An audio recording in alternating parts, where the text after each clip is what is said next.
Hi friends, welcome back to my channel. Please ಇನ್ನೂ ನಮ್ಮ ಚಾನಲ್ಗೆ ಸಬ್ಸ್ಕ್ರೈಬ್ ಆಗಿಲ್ಲ ಅಂದರೆ ಪ್ಲೀಸ್ ಸಬ್ಸ್ಕ್ರೈಬ್ ಆಗಿ, ಹಾಗೆ ಹೊಸ ವಿಡಿಯೋಗಳ ನೋಟಿಫಿಕೇಷನ್ಗೋಸ್ಕರ ಬೆಲ್ ಐಕನ್ ಕೂಡ ಕ್ಲಿಕ್ ಮಾಡಿ. ಇವತ್ತು ತರಕಾರಿ ಸಾಂಬಾರು ಮಾಡೋಣ ಅಂದ್ಕೊಂಡಿದ್ದೀನಿ. ಇದಂತೂ ತುಂಬಾ ಟೇಸ್ಟಿಯಾಗಿ ಇರುತ್ತೆ, ಹಾಗೆ ಈಸಿಯಾಗಿ ಕೂಡ ಮಾಡ್ಕೊಳ್ಬೋದು. ಇದು ಹೇಗೆ ಮಾಡೋದಂತ ನೋಡೋಣ. ಫಸ್ಟ್ ಈಗ ತರಕಾರಿಗಳನ್ನು ಕಟ್ ಮಾಡ್ಕೊಳ್ತಾ ಇದ್ದೀನಿ. ಬೀನ್ಸು, ಹಾಗೆ ಹೀರೆಕಾಯಿ ಮತ್ತು ಬದನೆಕಾಯಿ, ಹಾಗೆ ಆಲೂಗಡ್ಡೆ ಕೂಡ ತಗೊಂಡಿದ್ದೀನಿ. ಇನ್ನೂ ತರಕಾರಿಗಳನ್ನು ಬೇಕಾದರೆ ಆ್ಯಡ್ ಮಾಡ್ಕೊಳ್ಬೋದು. ಓಕೆ, ಈಗ ತರಕಾರಿಗಳನ್ನು ಹೆಚ್ಚಿಬಿಟ್ಟು ನೀರಲ್ಲಿ ಹಾಕಿಟ್ಟಿದ್ದೀನಿ. ನೆಕ್ಸ್ಟು ಬೇಳೆನ ಚೆನ್ನಾಗಿ ಬೇಯಿಸ್ಕೊಳ್ಬೇಕು. ಅದಕ್ಕೆ ಒಂದು ಅರ್ಧ ಆಲೂಗಡ್ಡೆನ ಸೇರಿಸ್ಕೊಂಡು ಬೇಯಿಸ್ಕೊಂಡು ಇಟ್ಕೊಂಡಿದ್ದೀನಿ. ನೆಕ್ಸ್ಟು ಸ್ವಲ್ಪ ಟೊಮ್ಯಾಟೊ, ಹಾಗೆ ಈರುಳ್ಳಿ, ತೆಂಗಿನಕಾಯಿ ತುರಿ, ಕೊತ್ತಂಬರಿ ಸೊಪ್ಪು, ನೆಕ್ಸ್ಟು ಕರಿಬೇವು, ಅಚ್ಚ ಖಾರದ ಪುಡಿ ಹಾಗೂ ಧನಿಯಾ ಪೌಡರನ್ನು ತೊಗೊಂಡಿದ್ದೀನಿ. ನೆಕ್ಸ್ಟು ಸಾಸಿವೆ, ರುಚಿಗೆ ತಕ್ಕಷ್ಟು ಉಪ್ಪು, ಅರಿಶಿನ. ಈಗ ಒಂದು ಮಿಕ್ಸಿ ಜಾರ್ಗೆ ಟೊಮೆಟೊನ ಸೇರಿಸ್ಕೊಳ್ತಾ ಇದ್ದೀನಿ. ನೆಕ್ಸ್ಟು ಸ್ವಲ್ಪ ಈರುಳ್ಳಿನ ಸೇರಿಸ್ಕೊಳ್ತಾ ಇದ್ದೀನಿ. ಹಾಗೆ ಸ್ವಲ್ಪ ತೆಂಗಿನಕಾಯಿ ತುರಿನ ಸೇರಿಸ್ಕೊಳ್ತಾ ಇದ್ದೀನಿ.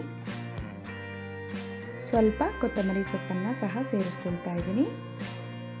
ಯಾವುದೇ ಮಸಾಲೆ ಪದಾರ್ಥಗಳನ್ನು ಸೇರಿಸ್ಕೊಳ್ತಾ ಇಲ್ಲ. ನೆಕ್ಸ್ಟು ಸ್ವಲ್ಪ ನೀರನ್ನು ಸೇರಿಸ್ಕೊಂಡು ಇದನ್ನು ರುಬ್ಕೊಳ್ಬೇಕಾಗುತ್ತೆ. ಈ ರೀತಿ ರುಬ್ಕೊಂಡಾಗಿದೆ. ನೆಕ್ಸ್ಟು ಬೇಳೆ ಮತ್ತು ಆಲೂಗಡ್ಡೆ ಬೇಯಿಸಿಟ್ಕೊಂಡಿದ್ವಲ್ಲ, ಆಲೂಗಡ್ಡೆನ ಸ್ಮ್ಯಾಶ್ ಮಾಡಿಕೊಂಡ್ರೆ ಸಾಕಾಗುತ್ತೆ. ನೆಕ್ಸ್ಟು ಒಂದು ಪಾತ್ರೆಗೆ ಎಣ್ಣೆನ ಸೇರಿಸ್ಕೊಳ್ತಾ ಇದ್ದೀನಿ. ಹಾಗೆ ಎಣ್ಣೆ ಬಿಸಿಯಾದ ನಂತರ ಸಾಸಿವೆ ಹಾಕ್ಕೊಳ್ತಾ ಇದ್ದೀನಿ. ಸಾಸಿವೆ ಹಾಕಿದ ನಂತರ ಈರುಳ್ಳಿ ಸಹ ಸೇರಿಸ್ಕೊಳ್ತಾ ಇದ್ದೀನಿ.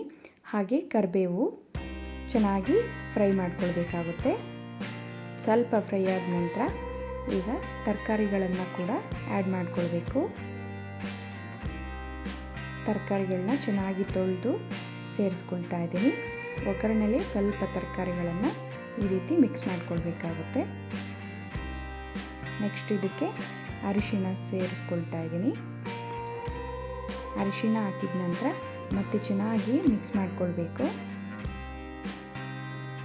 ನೆಕ್ಸ್ಟು ಉಪ್ಪನ್ನು ಸೇರಿಸ್ಕೊಳ್ತಾ ಇದ್ದೀನಿ.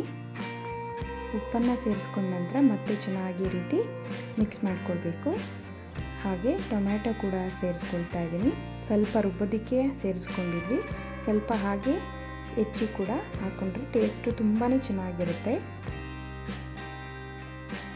ಈ ರೀತಿ ಒಂದು ನಿಮಿಷ ಚೆನ್ನಾಗಿ ಫ್ರೈ ಆದ ನಂತರ ರುಬ್ಬಿರ್ತಕ್ಕಂಥದ್ದನ್ನ ಸೇರಿಸ್ಕೊಳ್ತಾ ಇದ್ದೀನಿ.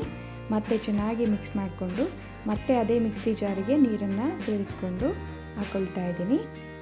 ಮತ್ತು ಚೆನ್ನಾಗಿ ಈ ರೀತಿ ಮಿಕ್ಸ್ ಮಾಡಿಕೊಳ್ಬೇಕು.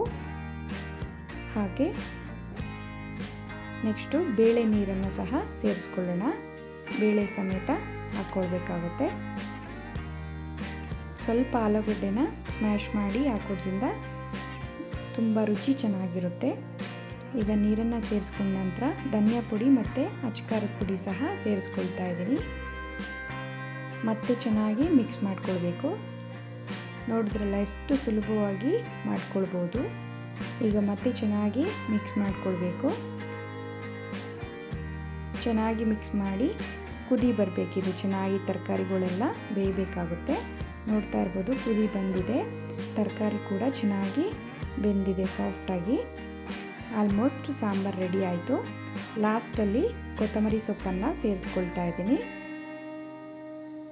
ಕೊತ್ತಂಬರಿ ಸೊಪ್ಪನ್ನು ಸೇರಿಸ್ಕೊಂಡ ನಂತರ ಮತ್ತೊಂದು ಸಲ ಮಿಕ್ಸ್ ಮಾಡಿದ್ರೆ ಸಾಂಬಾರು ರೆಡಿ ಆಯಿತು. ನೋಡಿದ್ರಲ್ಲ ಎಷ್ಟು ಈಸಿಯಾಗಿ ತರಕಾರಿ ಸಾಂಬಾರು ರೆಡಿ ಆಯಿತು ಅಂತ. ಈಗ ಸರ್ವ್ ಮಾಡ್ಕೊಳ್ತಾ ಇದ್ದೀನಿ. ನೀವು ಇದೇ ರೀತಿ ಒಮ್ಮೆ ಟ್ರೈ ಮಾಡಿ, ಹೇಗಿದೆ ಅಂತ ಕಮೆಂಟ್ ಮಾಡಿ. ಪ್ಲೀಸ್ ನಮ್ಮ ಚಾನಲ್ಗೆ ಸಬ್ಸ್ಕ್ರೈಬ್ ಆಗಿ ಹಾಗೂ ಸಪೋರ್ಟ್ ಮಾಡಿ. Thank you.